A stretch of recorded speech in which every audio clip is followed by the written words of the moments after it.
बिस्मिल्लाहिर्रहमानिर्रहीम अस्सलाम वालेकुम। आज मैं आपके लिए मूंग दाल के हलवे की रेसिपी लेकर आई हूँ। बहुत ज़बरदस्त रेसिपी है, ज़रूर इसको ट्राई करें। सर्दियों में हलवों का मज़ा ही दोबाला हो जाता है। रेसिपी पसंद आए मेरे चैनल को सब्सक्राइब करना नहीं भूलिएगा।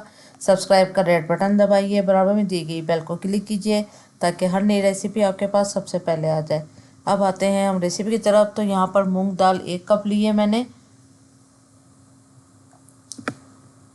और यहाँ पर इसको अच्छी तरह धोने के बाद इसको 2 घंटे के लिए हम भीगने के लिए रख देंगे। गुनगुने पानी में भीगेगी ये दाल। उसके बाद यहाँ पर मैंने घी लिया है, सेम मेजरमेंट वाला 1 ही कप। जो आप दाल के लिए कप लेंगे वही कप आपने चीनी और घी के लिए भी लेना है, ये बात याद रखना है आपको। उसके बाद यहाँ पर हमने बादाम लिए, आपकी मर्ज़ी है, आप कोई सा भी ड्राई फ्रूट डाल सकते हैं। यहाँ मैंने बादाम का इस्तेमाल किया है। इसको गर्म पानी में भिगोया हुआ है, इसके छिलके उतार दूँगी। अब यहाँ पर मैंने स्वीट कंडेंस मिल्क का इस्तेमाल किया है। तो ये सेम मेजरमेंट वाला ही कप लिया है मैंने, 1 कप स्वीट कंडेंस मिल्क का। अगर आप स्वीट कंडेंस मिल्क नहीं ऐड करना चाहते हैं तो आप चीनी, वैसे चीनी ही डालनी चाहिए। मैंने ऑलरेडी कैन खोला हुआ था तो इसलिए मेरे पास रखा था, तो मैंने ये सोचा कि इसको यूज़ कर लिया जाए। तो लेकिन आप जो है वो चीनी का इस्तेमाल कर लें। और यहाँ पर मैंने सूजी ली है 1 टेबल स्पून, और 1 फुल भर के टेबल स्पून लिया है। इस तरह बेसन लिया है मैंने 1 टेबल स्पून फुल भर के। अगर आपके पास बेसन ना हो तो आप 2 टेबल स्पून सूजी के ले सकते हैं। अब ये दाल देखें अब अच्छी से फूल चुकी है 2 घंटे में, और गुनगुने पानी में भिगोई थी इसको मैंने, क्योंकि आजकल सर्दी भी बहुत ज़्यादा है तो ठंडा पानी में नहीं भिगोना है। अब दाल का पूरे पानी के साथ हम इसको ग्राइंड नहीं करेंगे, बस इतना ही पानी डालेंगे। आप देख सकते हैं 2 टेबल स्पून। उसके बाद यहाँ पर छान के हमने दाल को डाल लेना है। थोड़ा बहुत पानी चला जाए तो कोई हर्ज नहीं है, लेकिन 2 से 3 टेबल स्पून खाली पानी से हम इसको ग्राइंड करेंगे। बहुत ज़्यादा पानी के साथ भी ग्राइंड नहीं करना है, बहुत ज़्यादा भी इसका पेस्ट नहीं बनाना है। थोड़ा सा हल्का सा दरदरा सा रहे। आप ये देख सकते हैं पेस्ट ना नहीं बना है, हल्की सी ये नज़र भी आ रही है। अब पहले इसको एक बाउल में डाल लेते हैं,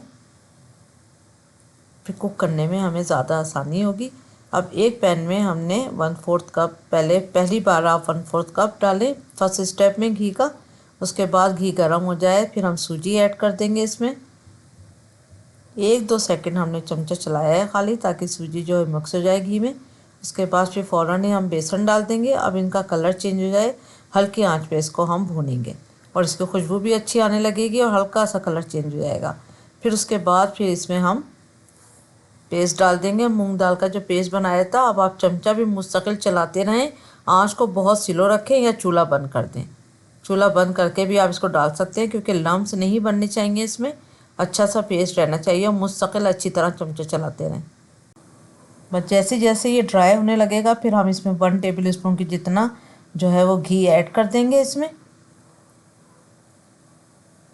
इसलिए हमने फुल घी एकदम से नहीं डाला है, थोड़ी थोड़ी देर के बाद हम घी को ऐड करेंगे, और पूरा मेजरमेंट वाला कप फुल हम आखिर तक ऐड करते चले जाएंगे। अब इसको अच्छी तरह से भूनते रहें हल्की आंच पे। तो 6-7 मिनट तक हमने इसको यहाँ पर भूना है इस तरह। तो ये हल्का सा लूज़ पड़ने लगेगा। तो ये देखेंगे इस पोजीशन पे आ गया, और ये देखें भुरभुरा सा हो गया। अब ये जितना टाइट नहीं रहा जैसे कि ये था। अब इसको 20-25 मिनट तक या 30 मिनट तक हम इसको, बट डिपेंड करता है कि आपने आंच कैसी रखी हुई है और ये घी कब छोड़ देगा आपका। जब तक ये घी ना छोड़े आपने इसको ऐसे ही कुक करते रहना है। अब ये 20 मिनट के बाद इसकी ये पोजीशन है, ये हल्का सा लूज़ होने लगा है, लेकिन इतना नहीं बस। लेकिन इसका अगेन हमने इसमें 1 टेबल स्पून घी डाला है। अब इतना घी हमारे पास रह गया है।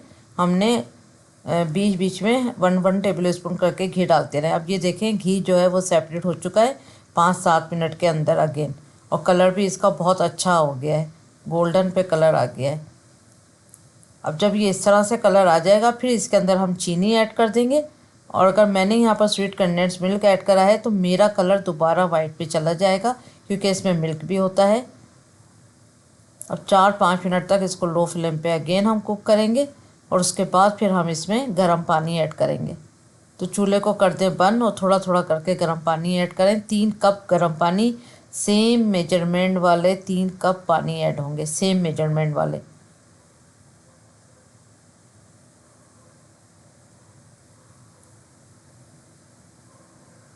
और तीनों के तीनों कप मैंने ऐड कर दिए। थोड़े से मैंने बादाम डाल दिए थे, लेकिन अगेन बादाम मैं आखिर में डालूंगी।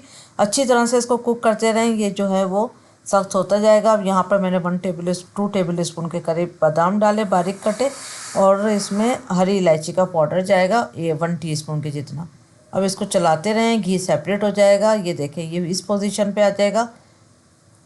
हल्का सा कलर भी चेंज होता गया है, लेकिन अगर आप चीनी का इस्तेमाल करेंगे तो आपका बहुत अच्छा ब्राउन कलर पे आएगा।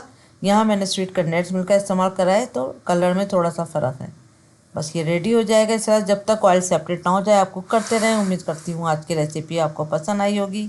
Thank you for watching. दुआओं में याद रखें, अपना ख्याल रखें। अल्लाह हाफिज़।